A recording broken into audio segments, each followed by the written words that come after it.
What's going on, awesome people? It is a pleasure to be here with you virtually. I haven't had an IG Live in quite some time. We had the live stream rally for Iran on 11/11, so that was a 12-hour conversation, but a one-on-one IG Live, it's been a while, and so I'm happy to be back here. I hope that wherever you are around the world, that you are well, that you're healthy. I know that we're all going through a tremendous amount of stress, volatility, heartache, a lot of tough times, especially for our people inside of Iran, but also many of us outside of Iran. And that's why I really felt that we needed to really talk to an individual that has devoted her entire life and her career into helping people, especially from a mental health aspect. And many of you probably know her from all of her conversations during the pandemic. That's where I was introduced to this incredible shirzan of a person. And then once again, it's as if we're going through a second pandemic of sorts. And once again, she's been a superwoman doing her best to guide people, to give people hope, to give people light. That is none other than Dr. Shaheem. And so I'm very happy that she's going to be joining us today for a 70-minute conversation. To have such a special individual devote so much time for our community is a blessing, and I'm very grateful for. Before we invite this lovely lady on to the IG Live, I just want to give a couple of updates for everything that Unite and Conquer is doing here in Miami, as well as to raise awareness globally. So what are we doing? Today, and actually yesterday, we had an aerial banner going above Miami, above Art Basel, where there's more than 200,000 people or so, more than normal, here for one of the biggest weeks of the year. The aerial banner is saying Free Iran, Woman, Life, Freedom, and it's been going around yesterday. The video is on my Instagram, and it was a very proud moment to be able to share this empowering and powerful message across the most famous city on earth, one of the most famous cities on earth, and definitely one of the most famous festivals on earth. So please make a round of applause for the entire community that raised over $20,000 in GoFundMe that allowed our team at Unite and Conquer to put this aerial banner that went up yesterday. It's flying around today. It's going to fly around Friday and Saturday and Sunday. So kudos to you all. Kudos to my Uniters team, and kudos to Mona Nagvi for spearheading this entire process. The second thing is that we have a digital billboard truck, two of them actually, pardon me, that are driving all the way around, all parts of Miami, the most crowded parts. And that is going to have full of visuals that once again is bringing awareness of what's happening inside of Iran. Incredible messaging, call to action. Once again, when people are walking around here, the streets are packed, the cars are going left and right. We have an opportunity to let everybody know what's happening in Iran. Great imagery created by Shirin Rahimi. Kudos to her from our Uniters family, who put so much heart and soul in being able to do it. And also, again, Mona Nagmi to facilitating the digital truck. Then, we have two incredible events and / performances happening this Saturday and this Sunday.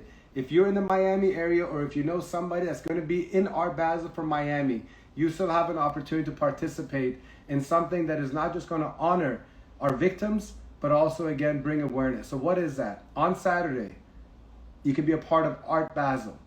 On Saturday, starting at 2 o'clock, we're having a Khoda Noor silent performance.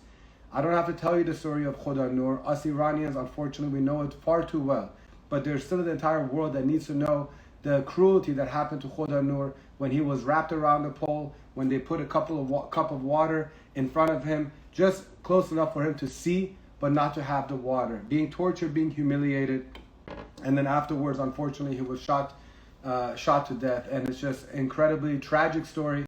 Even more reason for all of us to tell the story. And we at Unite and Conquer wanted to do our part in telling his story as best as possible. How so? We are reenacting this tragic scene by having about 100 people on Ocean Drive, essentially a 12th and Ocean, in front of the Untitled Art Fair, Untitled tent. And we have about 100 volunteers that are going to be wearing all black and going to be redoing the pose essentially. And so if you know anybody, please let them know. The link is in the bio where you can register and be a participant. And on Sunday, we have yes, I know, we're going to bring Dr. Shaheem in a second. Thank you for your patience. It's very important that we got to get as many participants in Miami. Sunday, we have a victims march. We're essentially going to be marching from 12th and Ocean until South Point, about 100 people that are going to be bruised up, that are going to have eye patches, they're going to have their eyes covered, they're going to have their mouths covered, and they're going to be walking in single file line all the way down to South Point Park, and it's going to end up in a makeshift children's cemetery where we're going to have pictures of all the children that we've lost far too soon, unnecessarily, for no reason whatsoever. And there's going to be a special moment that happens at the end to honor the victims and again bring awareness. So please just make sure that if you are coming in Miami, consider joining us and being a part of this, or just share the information with your network. There's probably somebody going to be coming to Miami at that time. Having said that, the links are in the bio for you all to get more information and spread the word. Appreciate you all, love you all. And now, without any further ado, I'm going to welcome Dr. Shaheem. For those of you who don't know, for nearly 25 years, learning and development has been the main focus of Dr. Shaheem's career in a deep and deliberate manner, through the application of psychological and adult educational principles and practices. The intertwined nature of multiple roles throughout her career, such as learning and development consultant, university professor, leadership roles in public and private organizations, and entrepreneur, are inseparable and constantly leveraged to engage in purposeful work to make a positive impact. It is my distinguished pleasure to welcome this lovely lady from bless us with her time. In 3, 2, 1, please help me welcome Dr. Shaheem. If the internet allows me, of course. There she is. Durud bar shoma. Durud bar shoma. Hi, Iman Jun. How are you? Great. So wonderful to have this conversation with you. Thank you very much. Thank you for inviting me. And I'd like to, first of all, start by apologizing for not being able to make that wonderful 1111 initiative that, you and so many of our colleagues in the diaspora took part in. I heard wonderful things about it. Congratulations. But I was violently ill and I lost my voice, and I would have been voiceless and useless on that day. So, but congratulations. Thank you. And I appreciate you bringing that up. We definitely missed you, but now we get to have a singular event focusing just on you. And 15 minutes was not going to be enough to talk about all the things that we have talked about. So I'm just grateful that you followed up and offered this opportunity. And I know that the community watching is very grateful for it too, which, by the way, ladies and gentlemen that are watching, if you have any questions that you would like us to ask, there's going to be a section in the back, and I'm going to try to read them and try to get them integrated into this conversation. Yeah, so Dr. Shaheem, let's it's been an incredibly difficult time, for lack of a better word, for our compatriots, especially in the last 10 weeks. You have been an integral force dating back to the pandemic. That's when I was introduced to you, but I know this has been a lifelong thing for you as far as helping others. But before we even get into the professional part of it, I would love to just kind of get your take on how you've been processing everything that's been happening inside of Iran the last 10, 11 weeks, excuse me. Yeah, it feels like years, Iman, doesn't it? It does feel like years. I think, like so many of others and other people, we go through different sentiments and motions and feelings and different stages and different stratifications of what we're experiencing. This is not new. It feels new, but we mustn't underestimate and ignore the fact that it's been going on for decades. And there are people who have been fighting tirelessly for decades, lives that have been lost. And so it may be newer and fresher and more prominent because of the way that it's slightly different this time, and it's escalated and it's more powerful, and there's lots of passion behind it, and we've got the globe watching, we've got the whole world paying attention now because of our voices in the diaspora, because of you and I who speak English and post in English and message people and so on. So it has been going on for a long time. So there is this one layer of pain always that exists within us. And that one layer of pain and regret and resentment is, why can't I attend my cousin's wedding? Why couldn't my mother go and visit her parents, or go to attend her parents' funeral? these have been ongoing traumatic events, painful events that people have been experiencing. So I want you to imagine, even for me, so there's these steps, stratifications of things, and now there's this recent layer. And to be honest with you, Iman, I in the first couple of weeks, the best way I could describe this, and I have a therapist, I speak to a psychologist, and I asked him if I could share this analogy with everybody else listening, and he thought it would be a really good idea. And I want to share it with you because I think a lot of people would relate to it. When I was about 4 or 5 years old, I grew up in California. We lived in Newport Beach. We were at Corona Del Mar Beach, and I'd gone into the water and I was swimming, and the beautiful waves there in Corona Del Mar. And I got hit by a wave and I went under. And every time I tried to come back up for some air, I would get hit by another wave. And then I found myself tumbling underwater. The tide was pulling me out.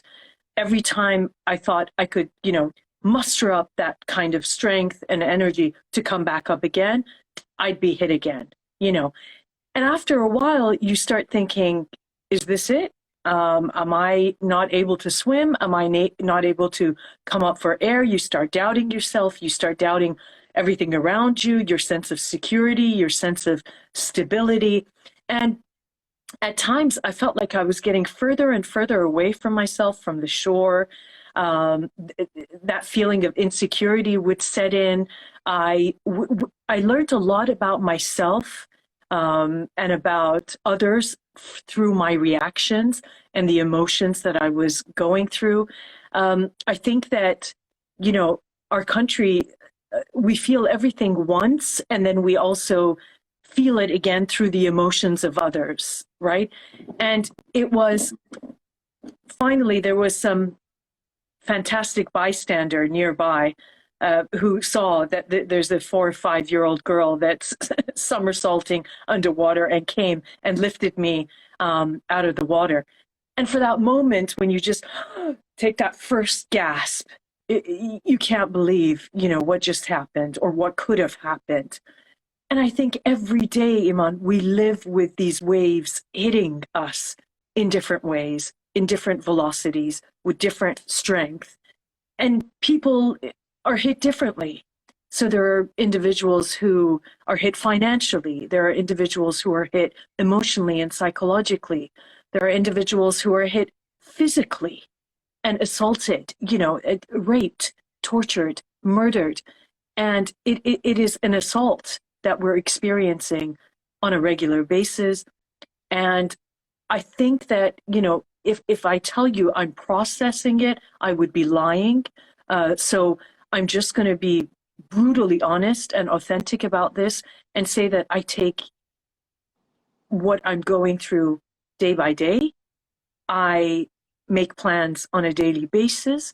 I try to stay proactive and active, and we'll talk a little bit more about what we can do to help ourselves out of the state. And, Iman, we're grieving. We're a nation in mourning. And mourning takes time. Nobody can dictate how much time we need. No one can tell you how long it takes to get over the loss of something. And this is a good loss, I think, regardless of, the fact that we're grieving and mourning. It's a loss of oppression. It's a loss of a brutal dictatorship. It's a loss of, hopefully, a regime that has really amputated our basic human rights. But nevertheless, there are sacrifices that are being made in the middle. There's loss of trust, Iman. There's people at each other's throats, and there's conflict. There are disagreements. And these are important to really try and understand, to break apart, and to be able to find better approaches to dealing with them. So I guess, that's a little bit about my experience in the last 3 months. The analogy of basically being sucked in through a wave is very relatable, because those of us who have been really involved, even if it's just through activism and sharing social media, every single day, some tragic news is a big wave that's crushing us, you know, and that's keeping us under. And we're just trying to figure out how to gasp for air every day. And we're looking for the slightest good news, the slightest of hope, the slightest of, you know, promise for something better. And so I for sure relate with that. Um, and we actually had one of our uniters share something on Facebook where she was sharing the flyer for this, and she was saying that, you know, many of us having all these emotions unless you're completely detached. And if you're detached from this, and that's a whole different situation, but it's very difficult to detach yourself when your own people are going through this kind of oppression. So you mentioned one thing that how you have your own therapist, and I actually was mentioning earlier how I had my first therapy session yesterday, actually, and I want to make sure everybody normalizes therapy. Yeah. I finally came to the conclusion that I really need therapy, and I want you to take off your psychology hat and just as a fellow human being, how have you been handling the mental fatigue of all this yourself? You know, how are you just as a regular person, aside from the fact that you are professionally treating other people on a daily basis? I feel like you have even twice the amount, all therapists, God bless you all, that you are dealing with a compounded amount of that. But like you individually, what are some of the things that you're doing to keep a balance in your personal life? If you don't mind me asking a personal question. No, sure. In my personal life, I think, you know, Iman, what I try to do is surround myself with like-minded people and have conversations. So connecting, not only virtually, but also in reality is very important. What we're going through at the moment, and if I can, maybe I can contextualize this for you to tell you why I'm taking some of those steps. If I can tell you psychologically what it is that we're going through, and then I'll walk you through as to why I'm taking these steps. Is that okay? Of course. Okay. So we've all heard of, you know, the concepts of fight and flight, right? You know how that happens. It's in popular psychology and so on and so forth. So what tends to happen that is if we're feeling disappointed, frustrated, or angry about something, you know, we have these sort of instinctual reactions, whether to fight or to flee, you know, to run away. Fight works when the threat seems beatable. Flight works when you think that you have enough time and advantage and speed to escape. But there's a third F that most people don't talk about, and that's freeze. And freeze happens in traumatic events like the ones that we're going through. So freeze happens when your brain decides that the threat is too big or too overwhelming or too powerful to either fight it or to escape it. And you may have seen this in, you know, nature from the animal kingdom, that we're programmed to sometimes freeze, to almost play dead, so that the threat that's passing by doesn't see movement. And because of lack of movement, you're saved. So this is something that happens in your limbic system. In the deepest part of our limbic system, there's a decision to freeze us psychologically. And so can you imagine all this pent-up anger, energy, regret, you know, the trauma that we've gone through and everything that we've experienced, accompanied with this sensation of freezing? It's very, very powerful, right?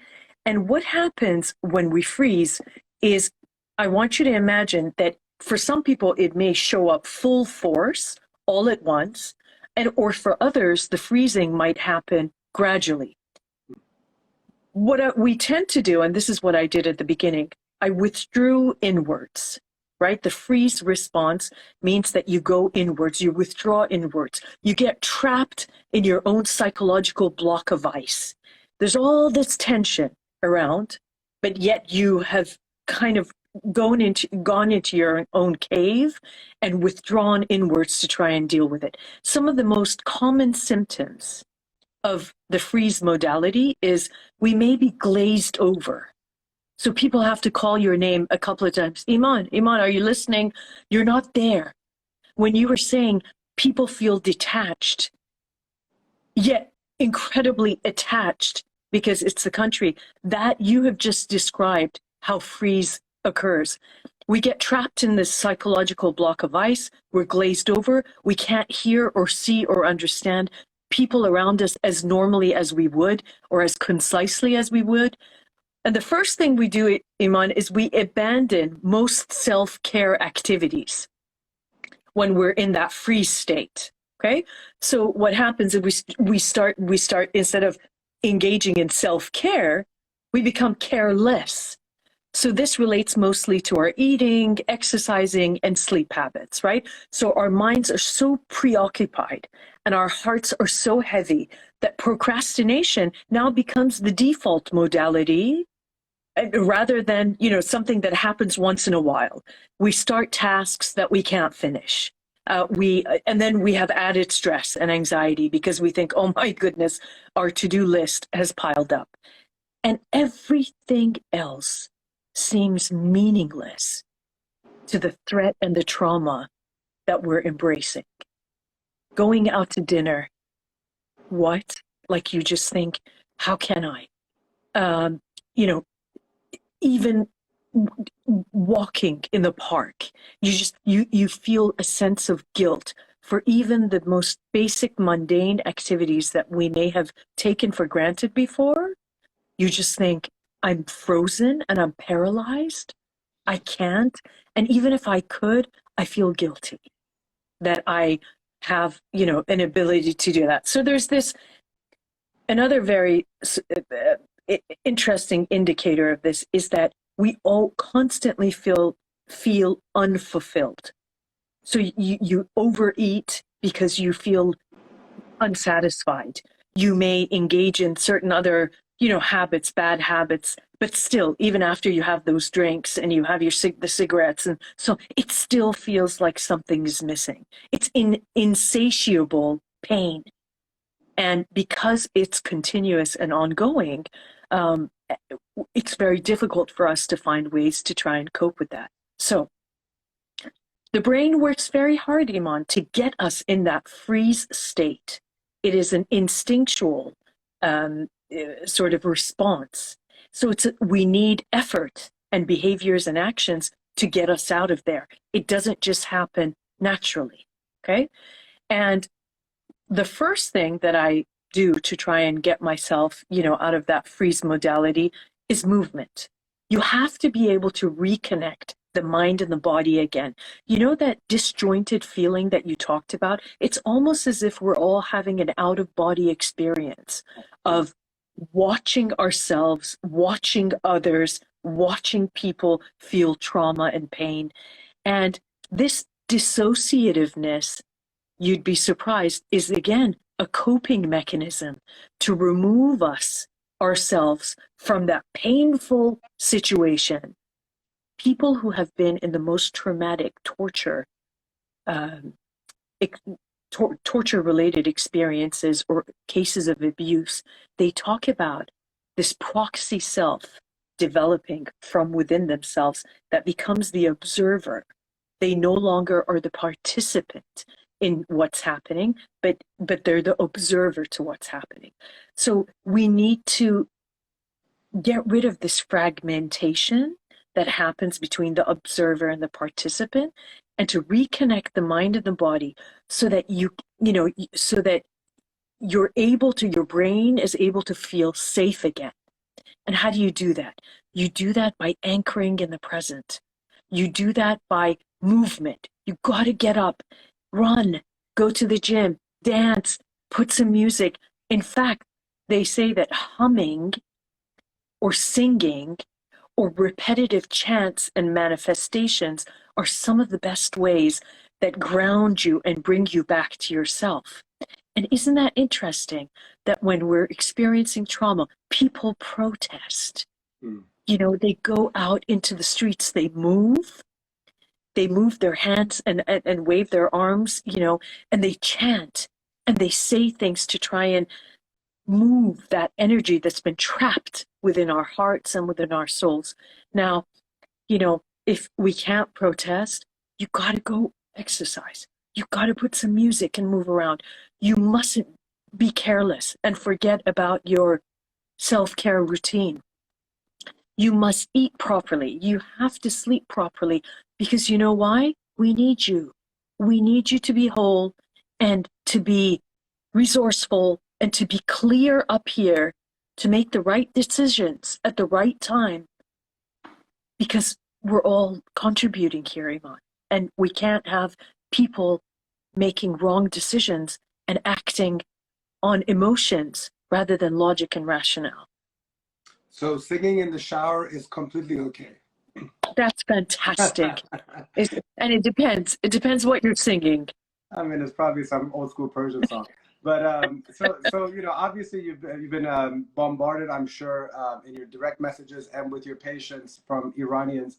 What are I feel like one of them you just mentioned is that feeling of guilt. What are some other things that, you know, people are coming to you and they're telling you about, you know, I'm having issues with this, I'm having issues with that. What are the most common things, especially amongst Iranians, that you're hearing? Okay. Well, let me clarify for you here as well, so that we make sure we understand this. I am not a psychotherapist, right? I'm not a clinical psychologist. I'm a learning and development specialist, and I'm a cross-cultural psychologist. So my sessions are, if you imagine, a coaching session combined with sitting in a psychology classroom. So you learn skills, you learn theory, you learn ideas, and then I give you the tools you need to deal with life when life happens. How does that differ from traditional therapy? Traditional therapy, it's more hands-off. You know, people are, you know, the therapists are listening, validating what you're feeling, but it's not as proactive as what I do. Okay, and that's the slight difference. But some of the things that, you know, people have DM'd me about and have shared with me are things that are very deep rooted, Iman. Some of the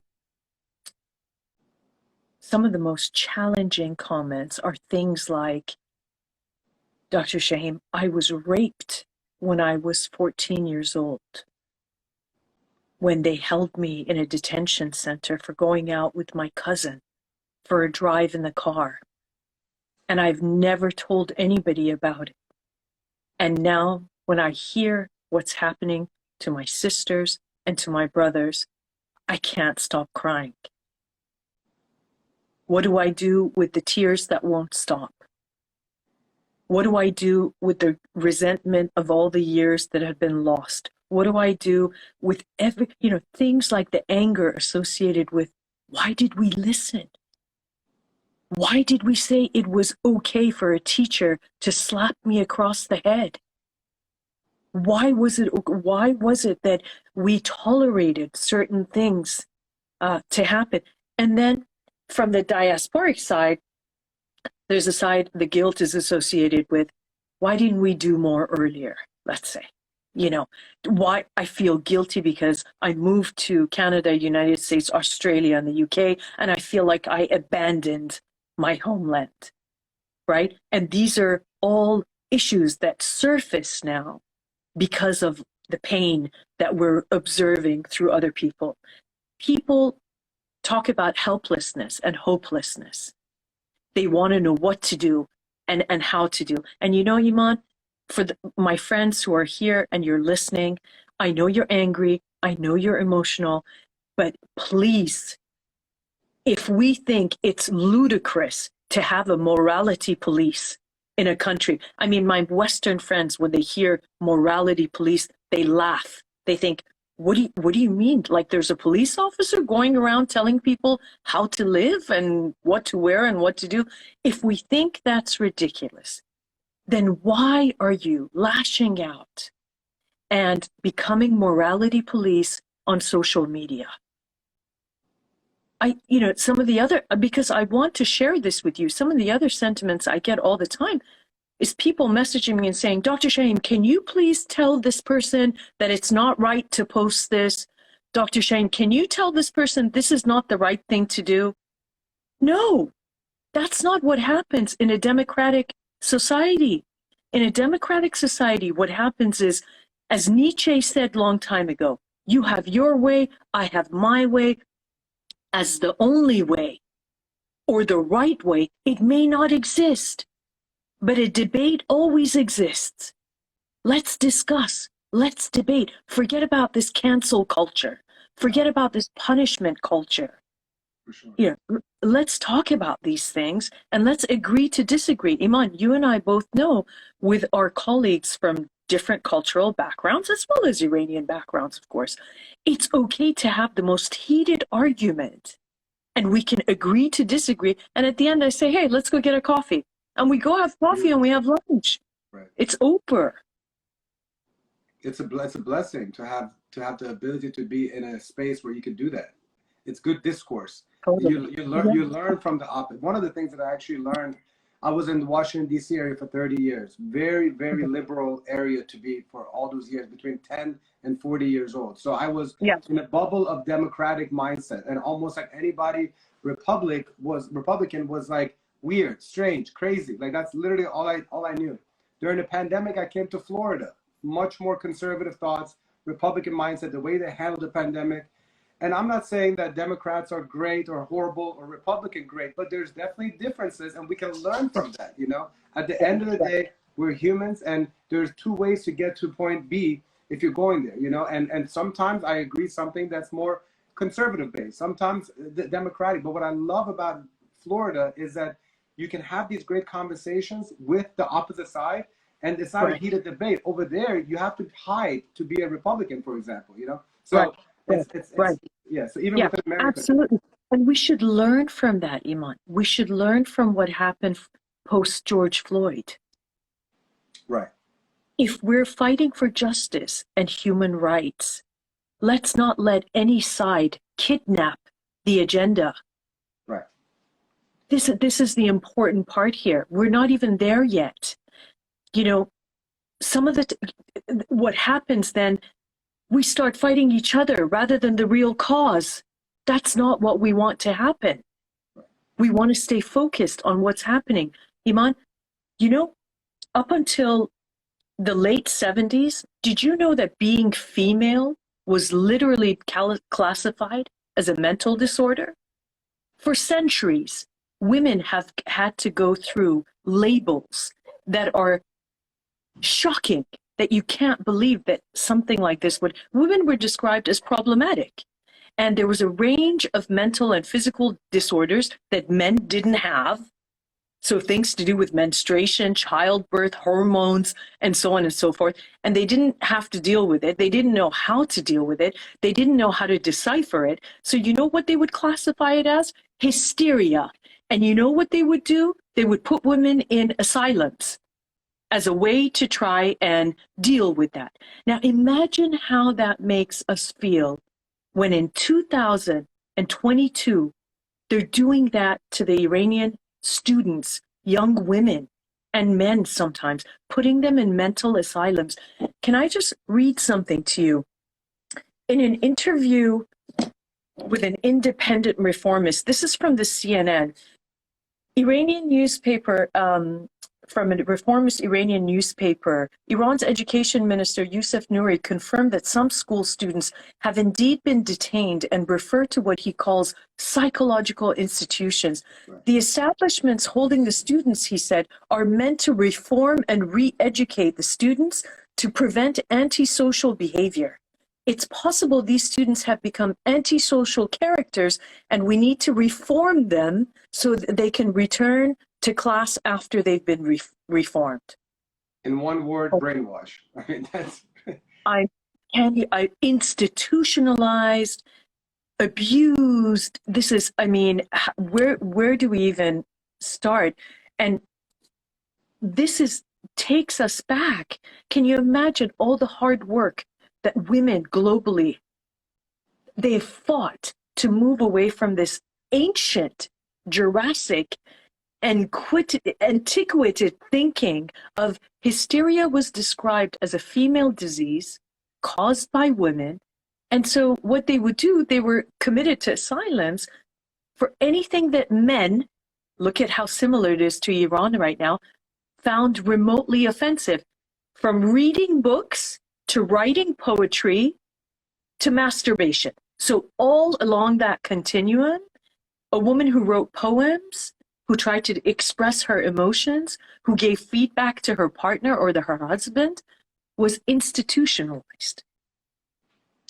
And we're there again. This is why I'm actually grateful that the slogan for this entire revolution has been Zan Zindagi Azadi, you know, woman like freedom. You know, it's so great that we're at least, the silver lining is that we're putting women at the forefront, especially from in the Middle East, where the outside has always thought that every Middle East country suppresses all of its women. And it's great that, you know, we're getting a global support and putting women on the pedestal that they deserve to be on. So that's it's a transition we're going through, and hopefully we'll push through this, you know, for sure. Absolutely. But for people like us and those in Iran, this is, I mean, it is such a departure from what we had in the 70s.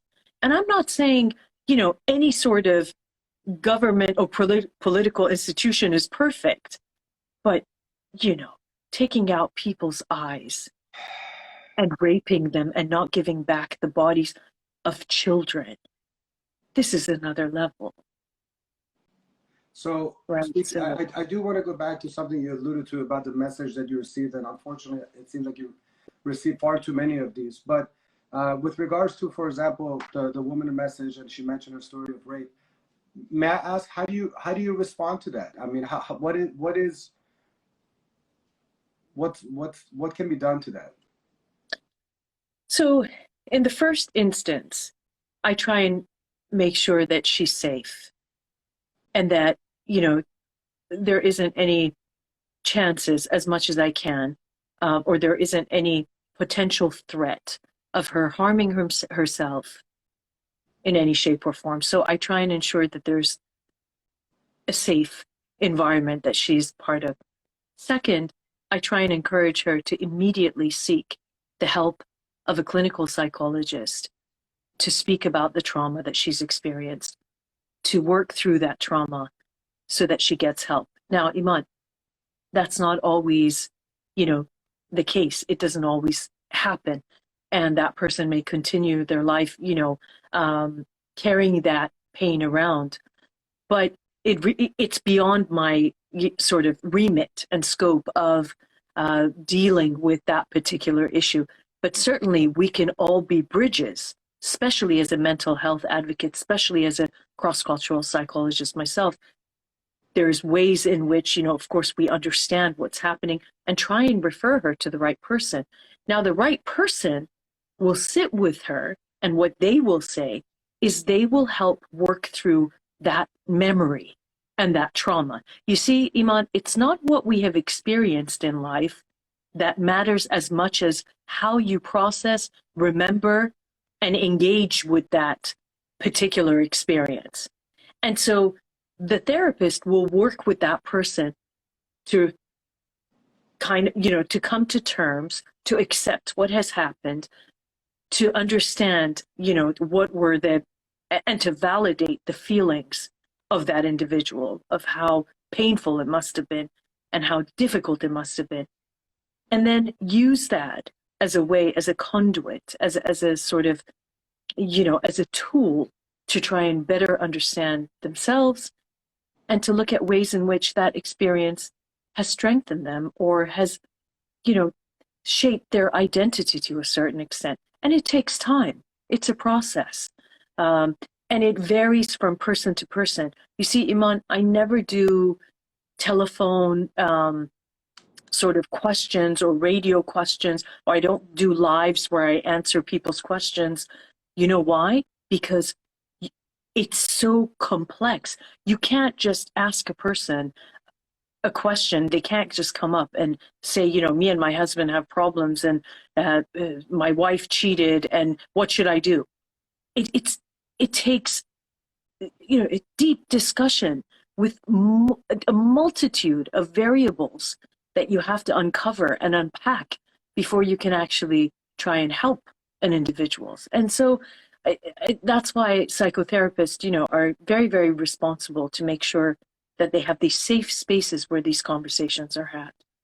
What are your thoughts about individuals that, like, for example, I was very proactive from the very beginning, sharing the images of what's happening. And I was very upset about some people that were staying quiet, you know. And in hindsight, I should have changed the way that I approached it, you know. But I was very upset when I saw our people being treated the way they're being treated, and then many people just kind of going on with their life. So I expressed myself a little bit aggressively. I'll be very honest with you. But I remember a couple people messaged me and they said how they had been victim of that regime in the past, and it's traumatizing to think about those things, and that's one of the reasons that they're staying quiet. And they were sort of apologizing to me, which I feel bad now in hindsight, that Iman, in case you're wondering why I'm being quiet, is because of that. Do you have any thoughts about that? Yeah, I do. And so let me tell you about something that's called the fundamental attribution error, Iman. The fundamental attribution error is when things happen in life, we're likely to overestimate and put ourselves in a positive light, okay? And we underestimate and put others in a negative light. I'll give you an example. I'm driving down the freeway and I see someone driving like a maniac, right? Immediately, I think, what a terrible driver.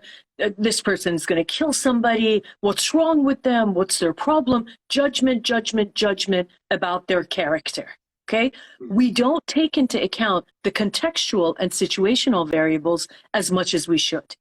But if I tell you about a time in which a similar thing happened to one of my friends, she was so angry that this person almost hit her. She followed them, tailgated them until they pulled over, starts yelling at them. And the woman starts crying and says, they just called from my school, from my kid's school.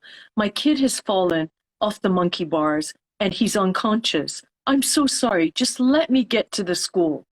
And so if we just step back for 1 second, you know, if I'm late to meeting you, Iman, I blame it on the traffic, right?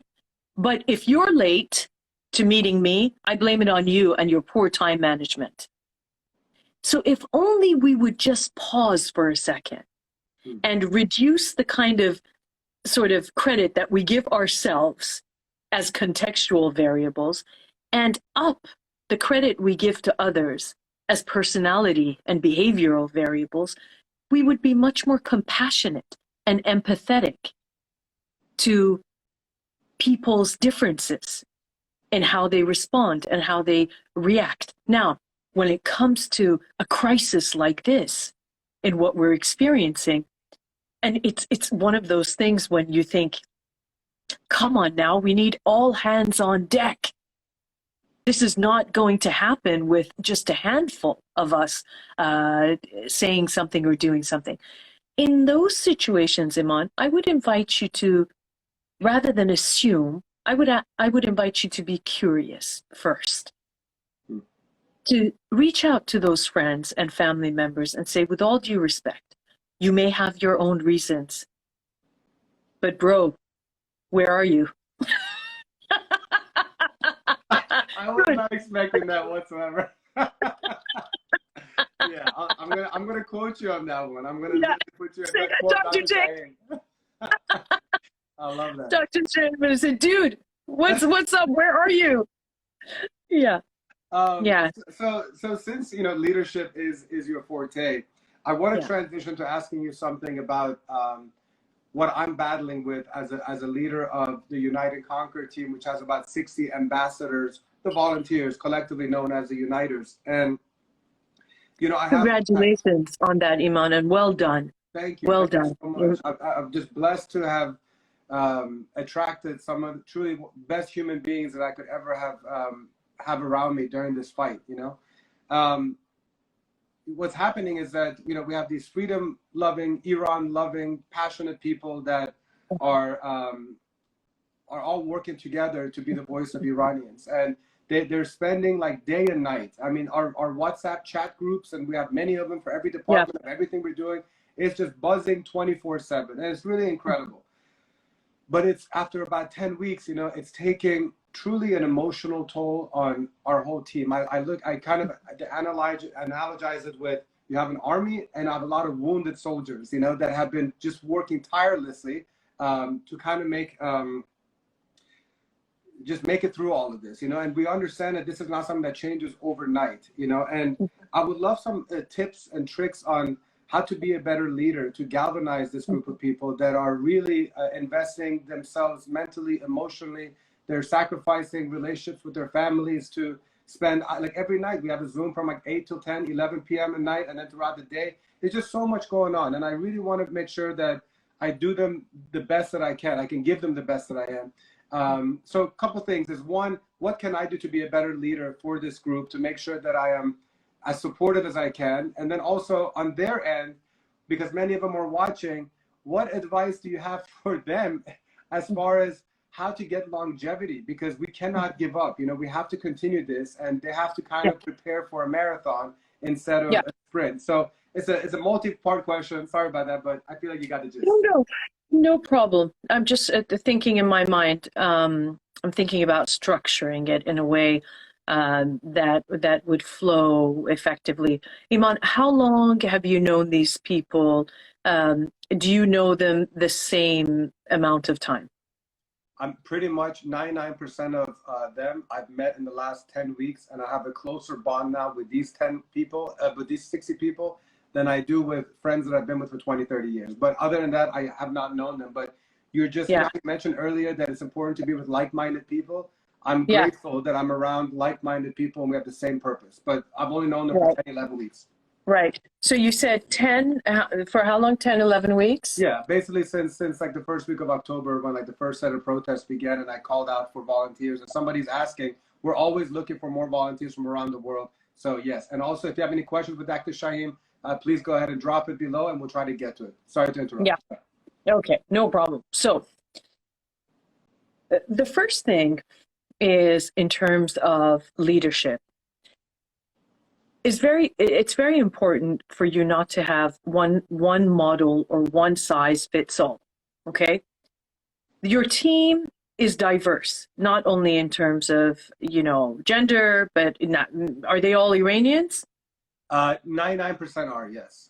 Okay, but they may have lived in different places, come to the U.S. at different times, and so on. Yeah, sorry to cut you. Most of them are kind of like me, Americanized, not lived in Iran really. Some have, but for the most part, we've all been here for 10, 20, 30 years. Okay. Yeah. Okay, so there's that kind of diversity. But then there's also the cognitive diversity. A good leader really understands the differences between the team that they're working with. The first thing, if you and I were having a consulting meeting right now, I would say, Iman, for you to have 60 people as direct reports, that's not very effective. Yeah. If only there were three other people. The leadership team, yes, but yes. There you go. So to create a structure that is more conducive to better communication, and for people to have, that kind of closer interaction and closer airtime, with the people that they're working with. That's the first thing. Second of all, to know their differences, to know that when we're having a Zoom meeting, that my extroverts are likely to be talking much more than my introverts.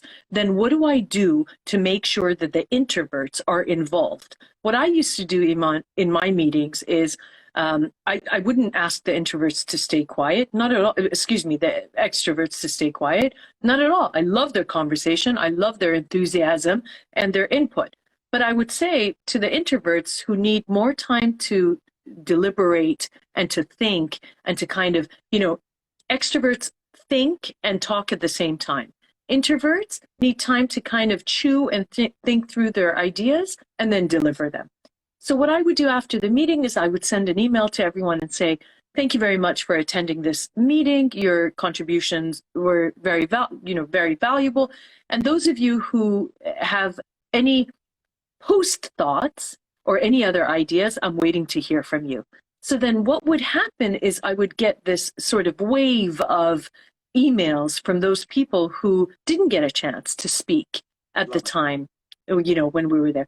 What this is called, Iman, it's called conversational equity. And conversational equity is foundational to building psychological safety in teams.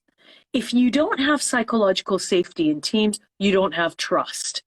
And psychological safety in teams is built through transparency, regular communication. It's built through conversational equity, through judiciousness, and through empathy. Really having that kind of compassion and kindness for one another. So when it comes to good leadership, I've studied probably the greatest thinkers in leadership in the past 50 years.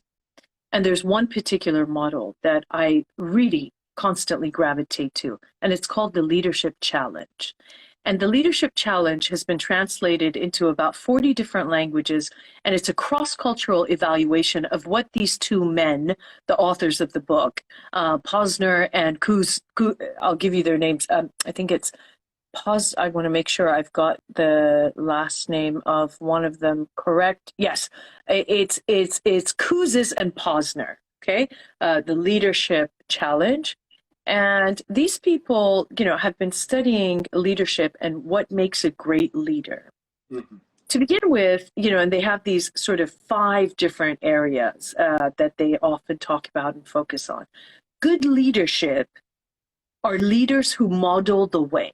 Okay, so point number 1, you got to practice what you preach. And if you are not, why are we so angry about these people in Iran sending their kids and living in Western type, under Western type living standards and practices and behaviors when they're oppressing individuals in their own country? Because they're not modeling the way. They're not practicing what they preach. They're hypocrites in that. So if timing is important to a leader, they have to make sure that they have good self-management, and time management skills. Model the way. The second point, I think that's very important, is for you to inspire a shared vision. You've got to have a vision of what the goal is. Every day talk about it, Iman. Every day talk about what the goal is. Why are we here? It's the why that motivates and engages people to struggle to accomplish things together. It's not just about celebrating, but it's about the struggle that's paramount, and it's central to everything that we do. So how you package that communication, Iman, is very important. The words that you use, how inspiring it is, because it is through the way you communicate with the team that inspires productivity in them, or that creates them to check out. Okay? I definitely love Simon Sinek. He's got the start with why. He's one of the best ones in that one. Totally. Yeah, exactly. He started, certainly he's not the first one who talked about purpose, but the way he packaged it, what happened?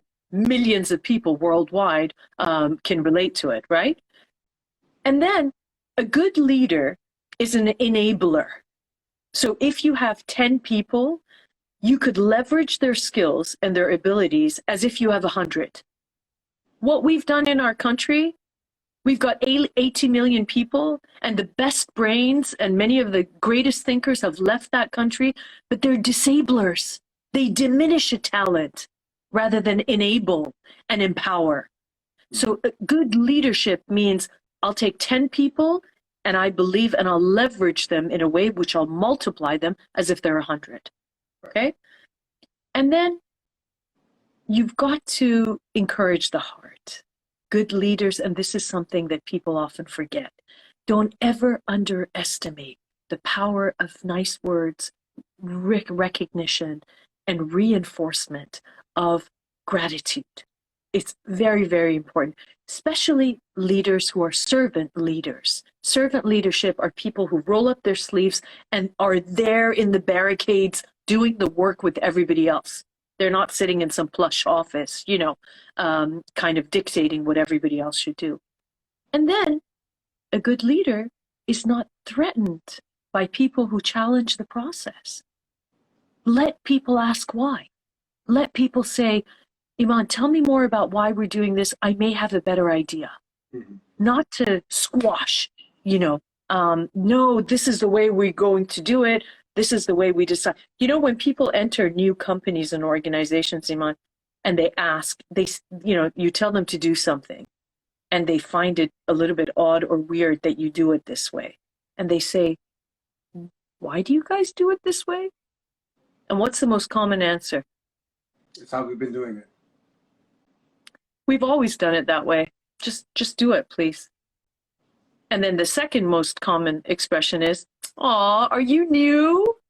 Oh, you've come with all these great new ideas." I'm like, no, just do it. And what happens? We kill creativity, critical thinking, and an opportunity to develop and improve and do things in a better way. So, I mean, I teach this. I spend a whole year on leadership topics, Iman. I'm sorry if I'm not doing it enough justice. But it's actually beautiful, you know. And there's two reasons why I wanted to bring this up. Well, three. Obviously, you're an expert at this. Two, I wanted to learn and improve. But three, I want to encourage anybody here, wherever they are in the world, to come together, to organize things, to bring Iranians together, to create more content. And you need a team. You know, and I want to empower anybody that's watching. You can always join the Unite and Conquer team. We'd love to have you anywhere around the world. Feel free to message me and we can utilize you. We're doing big things. But I want to encourage everybody that they can do more. I feel like a lot of people don't realize that they can do so much, but maybe they don't have the tools, the resources, or just these type of information. These are golden nuggets that you're providing for anybody. They might be saying, I can do this, you know? And can I just tell you, Iman? Don't ever underestimate leadership expertise. I can tell you understand the value. Just because you're a great CFO or you're a great financial analyst or you're a great doctor doesn't mean you can be head of the hospital. Or you're a great personality doesn't mean you know how to lead. When I teach and train and develop people for CEO roles, C-suite roles, and individuals, it's a whole other ballgame when you're leading other people. You could be incredibly skilled technically, but that doesn't mean that your appointment into, you know, a particular position should be just taken for granted without, it's like putting a doctor to conduct surgery on someone without any training. Leadership needs training. You have to know. And if you don't understand psychology, if you don't understand people, if you don't understand motivators, what makes people, you know, check in, check out, get engaged, upset, distracted, you know, angry, then you haven't understood leadership. I love it. Yeah, I mean, it's so important to foster the growth of more leaders. And the world can never have enough great leaders that are empathetic, sympathetic, that are motivating, inspirational. So what you're doing is amazing. Every day you're planting great seeds of great leaders growing, and that's wonderful. I don't see too many questions, but I feel like the last 5-10 minutes, there's one thing that you do that is so amazing. And I, as somebody who's experienced bullying myself, I'd love to have a few minutes to transitioning out of the thing we're talking about, for you to talk more about Bolt Down on Bullying, which is a campaign that you created. You're the founder of it. Would you mind sharing a little bit about that? There's a lot of bullying happening on social media these days anyways. And so I was going to say, I'd love for you to discuss that as much as you like. Yeah, I was going to say, Iman, we're not departing from the subject because regimes can be bullies. Police can be bullies. Teachers can be bullies. This is really a virus that can show up and do a lot of harm. Thank you for sharing that you've been bullied. Was that in school in the United States, or? I was born and raised in Germany my first 10 days and 10 years. And just, you know, over there at that age, I was just bullied a lot. I didn't realize that there's 55 seconds remaining. Is there a limit on Instagram Lives to like 65 minutes? I didn't know that either. For the first time, I'm seeing a counter to 46 seconds just because I want to make sure that I don't abruptly end it more. Please, any closing words? I'm so sorry. I've never seen this before. Any closing words for you? I'm so sorry. You know, no, that's okay. And I don't know if it'll shut down. Maybe it's just giving you that prompt. Okay. It may not. Any closing message? Go ahead. Okay, so do you want me to talk about bullying or do Yes, you? it says 20 seconds remaining, so I feel bad right now. Okay, However way you'd like to close it, you got the ending word. so um, when it comes to bullying, I think that anyone who's experienced bullying will understand that the scars can be lifelong. And if you think your child, your family member, anyone who's going through that situation, don't stay silent, speak up. All right, ladies and gentlemen, we decided to come back on.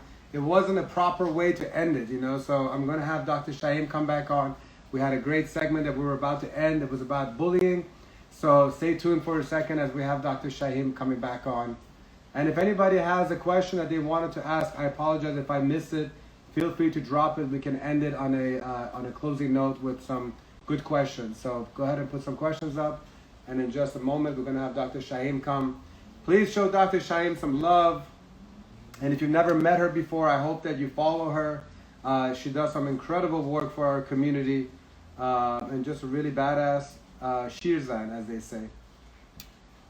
I'm sure she's going to come on in a second. My camera's a little bit sideways. In the meantime, while I wait for Dr. Shaheem to come back, just a friendly reminder that we have a lot of great things happening in Miami during Art Basel. And if those of you who missed it, don't worry. We're going to have the whole episode on the Unite and Conquer YouTube channel. So rest assured that I'll be sharing it. It was a wonderful conversation. And hopefully we'll continue with it. Let me just message her to just, yes it is. Come on now. Okay, there she is. She's coming on in 1 second.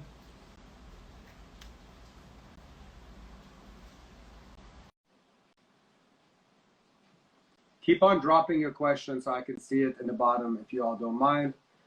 And, hi, how are you, Dr. Shaheem? Sorry about that. The leaders of Instagram decided it was time we stopped talking. Is that it? Yeah, we will not be stopped, We will not be So, stopped. This is our little protest. I know. But I think thank you for suggesting that we come back to finish our conversation. I think it's important. Of course. Um, So for those who missed at the ending, we were basically talking about bullying. You are the founder of an anti-bullying campaign in the UK called Bold Down on Bullying.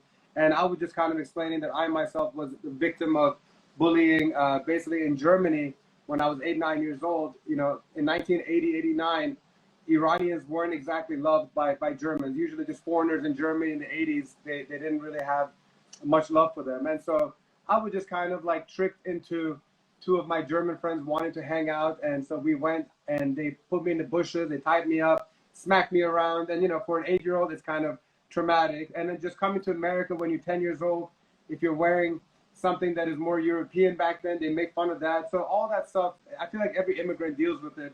That was my type of bullying. There's a lot worse out there, but I'd love for you to kind of touch on what you've been doing and anything else you want to share about that before we got cut off. yeah. Iman, I'm sorry that, and it's not just immigrants, it's people who are from that particular culture and country. Anything, you see children when they're going through that very challenging stage of their developmental process called role identity versus role crisis.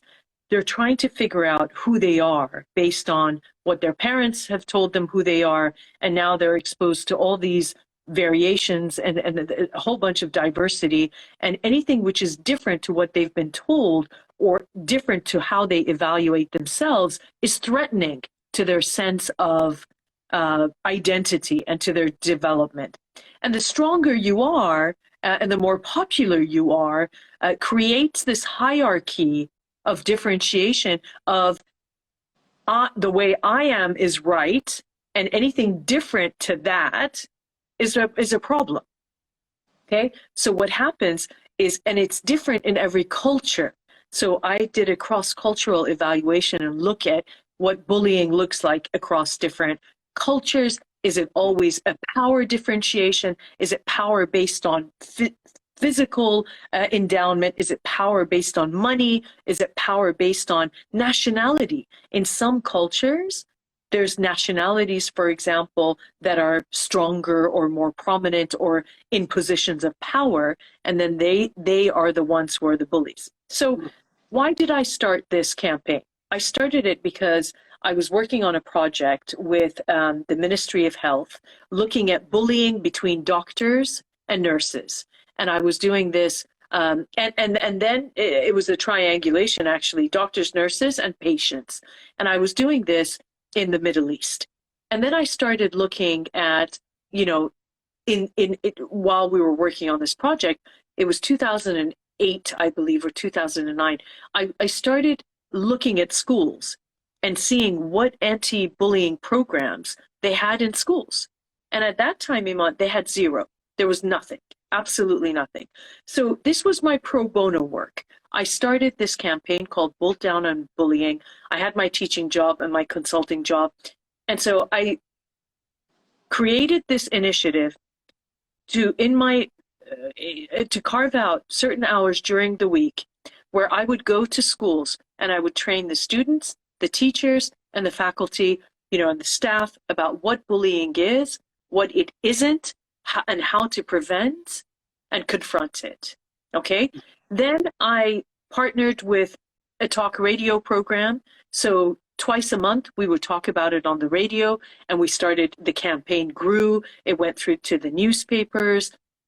And in the beginning, schools wouldn't let me in because private schools are paying schools, right? So if Dr. Shaheem is there and people have heard her talking on the radio about bullying, does it mean that there's bullying here and that parents will now get scared and not, bring their children here?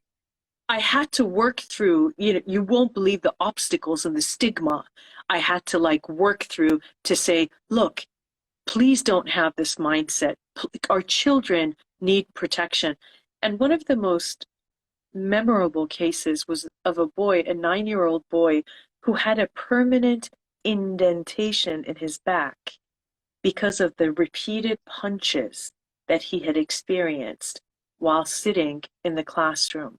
And when he went and told his father, we asked him, the first question to this child was, why didn't you tell anyone? And he said, I did. The teacher told me, go sit down, I'm busy. And when I told my father said, if you ever come and complain about bullying to me again, I'm going to beat you harder than the bullies. Okay? So the mindset of, let children fight their own battles. Children are not supposed to be in battlefields. Schools, the last time we checked, schools are not battlefields. Schools are places of learning and growth and development in a safe and secure environment. They're not supposed to be in battles. First of all. Second of all, they do not have the neurological, psychological, and the cognitive capabilities to try and navigate their way out of these incredibly challenging situations. So we do have to get involved. And we do have to help. And there's got to be consequences. And what that was most interesting, and you said, sorry to depart from this conversation, and I'm going to share with you another correlation. Bullies are actually great leaders who've been misdirected and derailed. Think about it. They're strong. They're able to gather support. They have a strong voice. They have a lot of courage. They're fearless. And they get stuff done, right? But they're kids, Iman. We don't need to demonize bullies. What we need to do is develop them and to work with their characteristics of these innate leadership characteristics to put them right on track. So when they would ask me, Dr. Shaheem, should we expel this child from the school? And I say, no, of course not.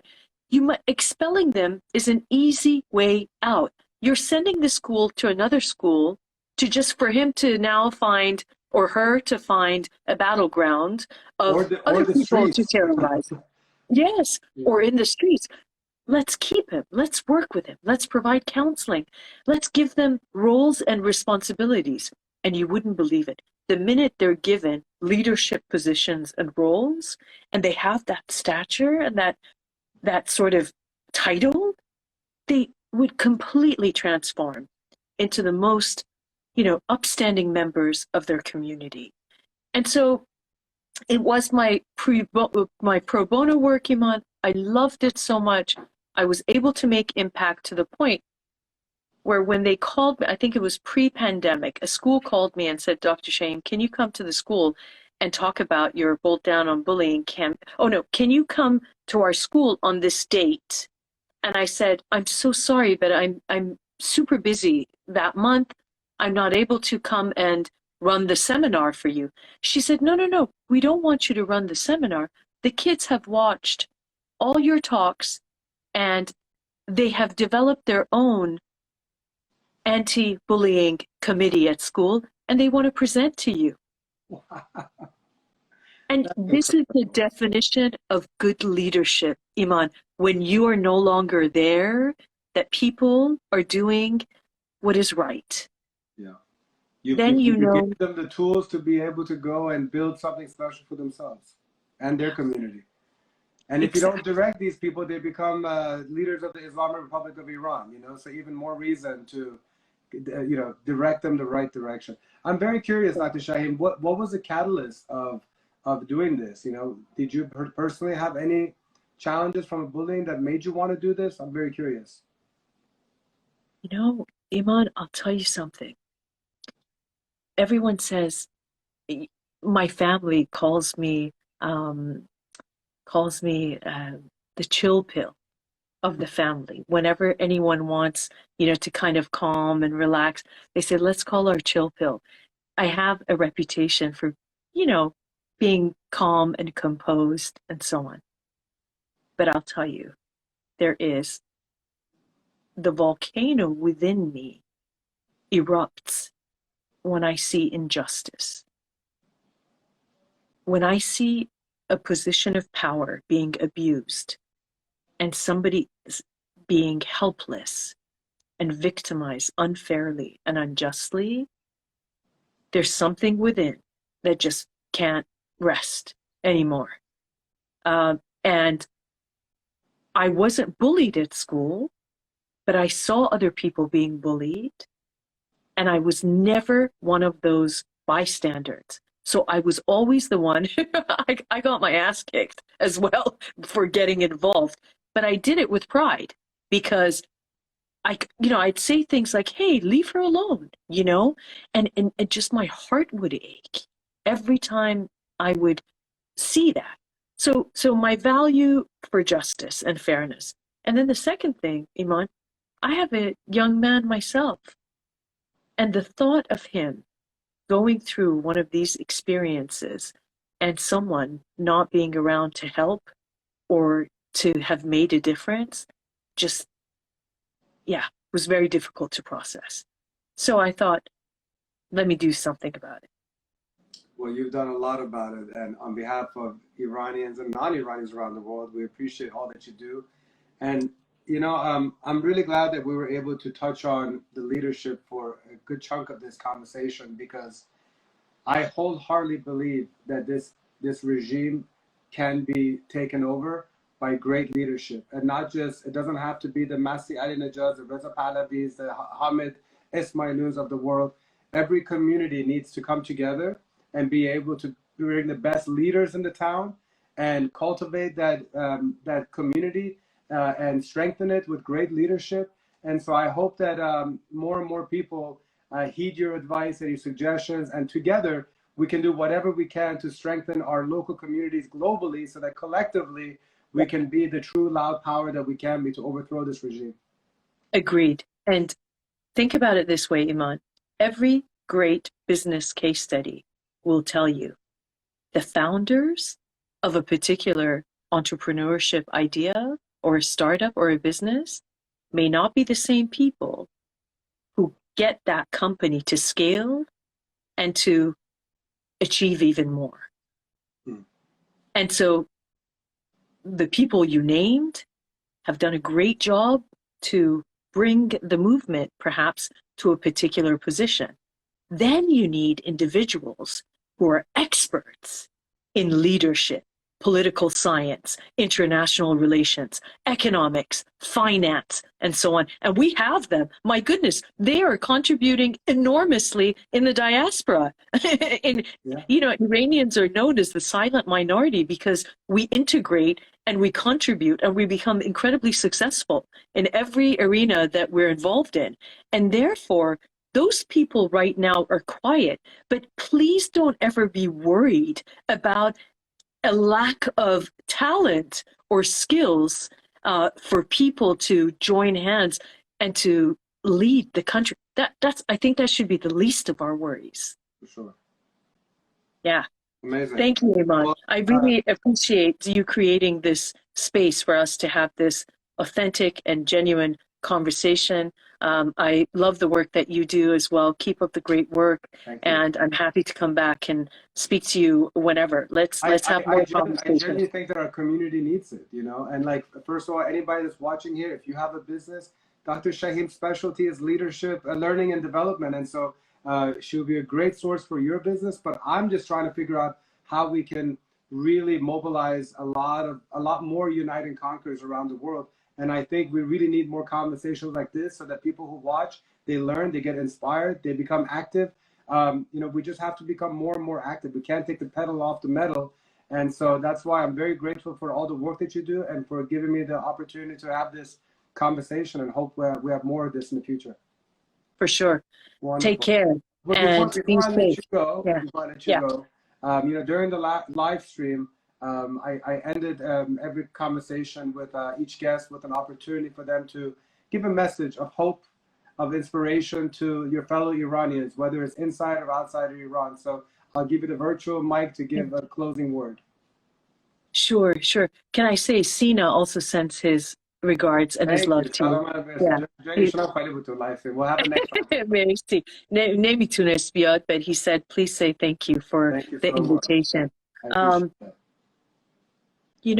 Iman, and all our friends listening, every year when I was dean and executive director of a business school, I would run the commencement ceremony for thousands of parents and family members and the graduates. It was, probably the best day of the year for the graduate program, because it was everyone's hard work and everyone's sweat, blood, and tears, come together for this achievement. And I would conclude my commencement speech with them by saying, it's never too late for you to live a life that generates joy. It's never too late. You can always design, move away from default modalities. Don't slip into your life, sculpt your life. Move away from what you've been told you should be to designing who you should be. And the reason I say that is because you're not dust. Dust settles. We should not settle. Whenever there's an opportunity for improvement or development, take it. Put the metal to the pedal, pedal to the metal, step on it, and don't look back. You're not dust. Don't settle. Love it. That's a great quote. And I hope that you get to lead the commencement ceremony that is the freedom of our people inside of Iran, so that we can celebrate all this hard work and effort and sacrifice and honor the victims that we've lost and be able to do a hard reset for the country that we love so much, The God of rainbows willing. I love it. Beautiful. Dr. Shaheem, thank you so much. One of my favorite conversations of all time. Appreciate you. Salaman Masirajun Beresun. And I have no doubt your little man is going to grow up to be an amazing leader. And I'm very inspired by this conversation. Wish you all the best. و به امید آزادی. آزادی. زن زندگی آزادی. See you soon, Iman. Bye. Bye.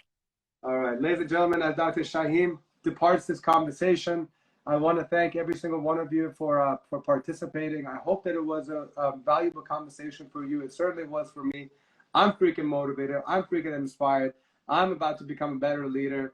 I'm so grateful for my Unite and Conquer Uniters that have been here. If you would like to join the Unite and Conquer team, feel free to message me directly. I'll be very honest. We have about 150 people that are waiting to join our uniters. And the only reason for the delay is because you deserve to come into an organization that is structured, that has their shit together. And I'm dedicated to making sure that Unite and Conquer is an organization that can really be of impact to our people. And so if I don't get back to you immediately, or if you don't join immediately, my apologies, but trust me, we're going to have a conversation. We're going to be able to work together, and we're going to make an incredible impact, and we're going to lead to a free Iran.